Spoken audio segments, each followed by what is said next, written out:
माझ्या हार्मनी या चॅनलमध्ये आपल्या सगळ्यांचं स्वागत. मी जिथे उभी आहे आता मस्त पाऊस पडतोय. शेत मुलं फक्त पिक्चरमध्ये किंवा सिरियलमध्ये बघतात, ॲक्च्युअलमध्ये दाखवण्याचा प्रयत्न करते की आता पाऊस पडतोय. आणि हे माझ्या बाजूला इथे हे बाजरीचं शेत आहे. बाजरी जे आहे, बाजरीच्या ओंब्या तुम्हाला दिसत आहेत. त्याच्यामध्ये थोडं जास्त जवळून अगदी बघितलं तर याच्यामध्ये दाणे सुद्धा भरलेले दिसतात.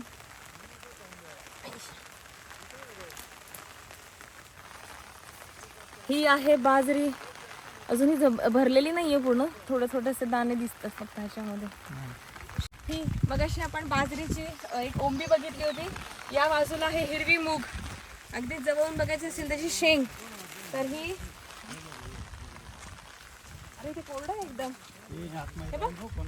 नाही याला इतक्या छान सुंदर चवळीच्या शेंगा लागल्यात आणि नंतर ह्याच शेंगा सुकल्यानंतर त्याची हिरवी मूग बनत असते असे. हे इथे आपण जे कॉर्न खातो, भुट्टा, तर हा असा पानांच्या मधून असा येतो.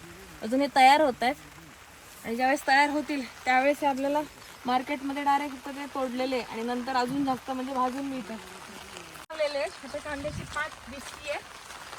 इथून तिथपर्यंत हा फक्त कांदाच लावलेला आहे. करण्यासाठी सगळ्यात आवश्यक म्हणजे विहीर, वेल म्हणतात ह्याला. पावसाच्या पाण्यामुळे एवढी भरली आहे ही. आणि इकडे छोटीशी बनवली आहे अजून एक, त्याच्यानंतर पाणी घेऊन मग सप्लाय पुढे.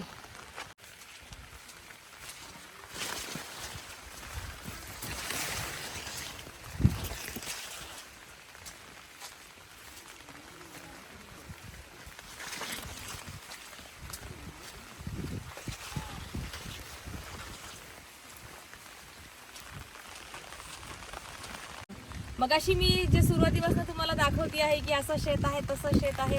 माझ्यासोबत जे उभे आहे ते आहे माझे 3 नंबरचे सासरे. त्यांचं नाव आहे संजय आहिरे.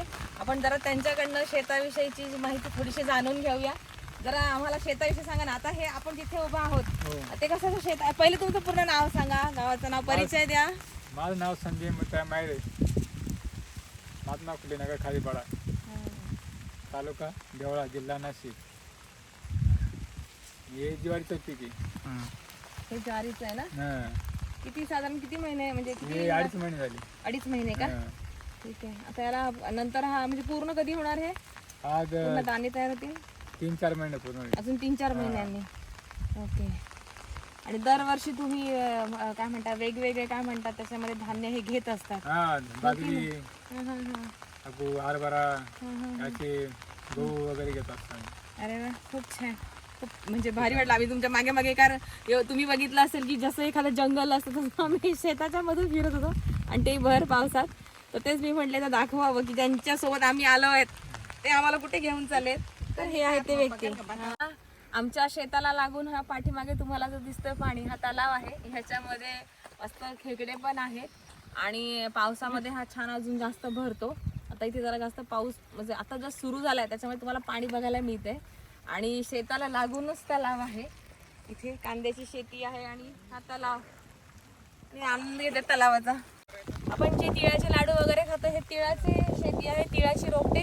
आणि ह्याच्यामध्ये जर जवळून बघितलं, हे बघा, याला असे भेंडी कशी येते तसे.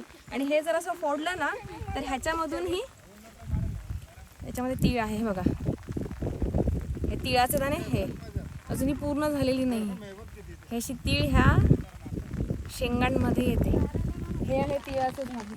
पुरा त्याला असे लॅव्हेंडर कलरचे फ्लावर्स येतात. पूर्ण झाली त्याच्यानंतर नंतरचं जे शेती आहे ही आहे भगर.